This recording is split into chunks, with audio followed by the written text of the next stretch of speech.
کاغذ پر آیت سجدہ بغیر تلفظ کے لکھے تو کیا حکم ہے؟ چنانچہ اگر کوئی شخص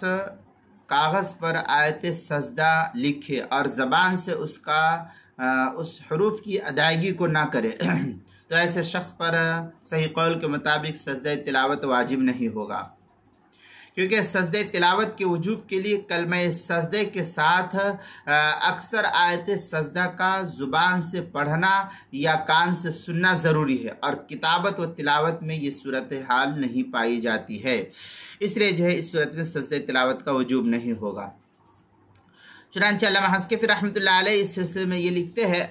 در مختار مشامیہ میں ہے، یجب بسبب تلاوت آیت السجدہ، آگے در مختار، اور یہ تو در مختار کی عبارت ہے، آگے شامیہ میں ہے، قال ابن عابدین رحمهم اللہ قوله بسبب تلاوت احترز اما لو كتبها او تحجها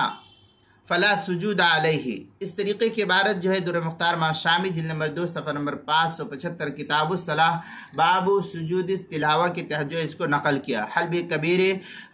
کبیرے میں ہے، وَقَدَا لَا تَجْبُ بِالْكِتَابَةِ أَوِ النَّظْرِ مِنْ غَيْرِ التَّلَفُّظِ لِأَنَّهُ لَمْ يَقْرَأْ وَلَمْ يَسْمَعْ، صفحہ نمبر 500 اور 501 کتاب الصلاح باب سجود تلاوہ۔ البحر الرائق میں ہے، وفی اضافت السجود الى التلاوہ اشارۃ الی انہ اذا کتبها، اس طریقے کے الفاظ البحر الرائق جلد نمبر 2 صفحہ نمبر 209 کتاب الصلاح باب سجود التلاوہ کے تحت اس کو نقل کیا۔ فتح القدیر میں ہے، قوله علیہ السلام السجدۃ علی من سمعها السجدۃ علی من تلاها، فتح القدیر جلد نمبر 2 صفحہ نمبر 13 کتاب الصلاح باب سجود التلاوہ، تبیین الحقائق جلد نمبر 1 صفحہ نمبر 500 کتاب الصلاح باب سجود التلاوہ۔ جمہرۃ